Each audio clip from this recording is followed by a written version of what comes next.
আমরা সন্ত্রাসের বিরুদ্ধে রুখে দাঁড়িয়েছি। আমরা সন্ত্রাসকে পরিষ্কার করে ছাড়বো ইনশাআল্লাহ।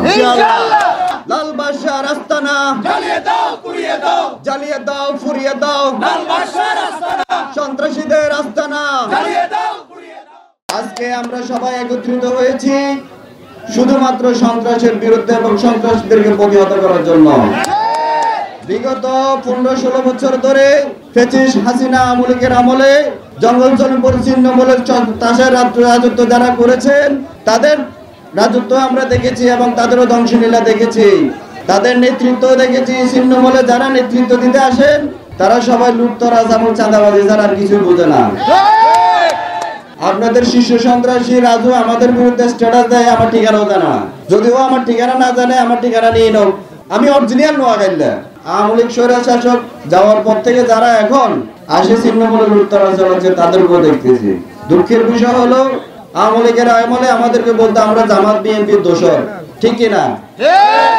আমরা এখানে সবাই জঙ্গল চলনপুর জামাত বিএনপির দোষরেরা বসবাস করি। আজকে যখন ফ্যাসিস্ট হাসিনা রদবদল হয়েছে এখন আমাদেরকে বলে আমরাও নাকি আওয়ামী লীগের দোষর। বুঝলাম না আসলে আমরা কার দোষর? আমরা কি আওয়ামী লীগের নাকি বিএনপি? আমরা কারো বই না, আমরা হচ্ছে আমাদের অস্তিত্বের, আমাদের বসত বাড়ির। আওয়ামী লীগের আমলে একই ঘটনা একই সূত্রে media, print media, online media এবং জাতীয় মিডিয়ার মাধ্যমে সম্প্রচার করা হয়তো জঙ্গল চলনপুর সন্ত্রাসীদের অভয়ারণ্য। আমি সেই সব বক্তব্যকে নিন্দা জানাচ্ছি, কেননা জঙ্গল চলনপুর নট সন্ত্রাসীর অভয়ারণ্য। যদি সন্ত্রাসীদের কোনো অভয়ারণ্য যদি জঙ্গল চলনপুরে থাকে আমরা প্রশাসনের কাছে সিজার লিস্ট চাই যে এরা এরা এরা এরা জঙ্গল চলনপুরে ক্রাইমের রাজত্ব করে, অন্যথায় আমাদেরকে কোনো কলঙ্ক দেবেন না। আমাদের এখানে সাধারণ যারা ছিন্নমূল জনগণ বসবাস করে এরা খেটে খাওয়া মানুষ, কে চাকরি করে, কে ডেলি কাজ করে, কে অফিসে চাকরি করে, কে আবার উচ্চ লেভেলও আছে। আমরা জঙ্গল চলনপুর ছিন্নমূলকে আলীনগরের মতো পবিত্র করতে চাই। আপনারা সব সময় সন্ত্রাসের বিরুদ্ধে স্বৈরাচার থাকবেন।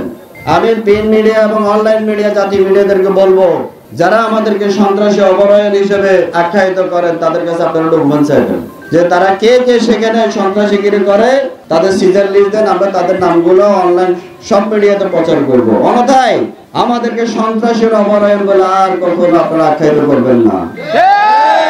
আমরা সন্ত্রাসের বিরুদ্ধে রুখে দাঁড়িয়েছি। আমরা সন্ত্রাসকে পরিষ্কার করে ছাড়বো ইনশাআল্লাহ। আর যেন কখনো ছিন্নমূলবাসীদেরকে এই কলঙ্ক নিয়ে বাঁচতে না হয়। সরকারি খাসের জায়গা পাইছেন কি আপনারা? কারো কাছে ডকুমেন্টস নেই। 2022 সালে সরকারি খাসের জায়গা বলে আমাদের উপরে যে একটা তাণ্ডব চালাইছেন আপনারা, কই এটা তো প্রমাণ করতে পারেন নাই যে এটা সরকারি খাসের জায়গা। আপনারা যারা ছিন্নমূলে বসবাস করেন আপনারাও জানেন ছিন্নমূল এটা খাসের জায়গা, কিন্তু আপনারাও ভালো করে জানেন না এটা কি আদৌ খাস নাকি মালিকানা। এই কলঙ্ক থেকে আমরা আপনাদেরকে মুক্তি দেব ইনশাআল্লাহ। আপনারা এখনকার থেকে আর কখনো খাসের জায়গা মুখ দিয়ে বলবেন না। জ্বালিয়ে দাও, পুড়িয়ে দাও, লাল বাদশার আস্তানা, সন্ত্রাসীদের আস্তানা জ্বালিয়ে দাও, পুড়িয়ে দাও, জ্বালিয়ে দাও, পুড়িয়ে দাও, সন্ত্রাসীদের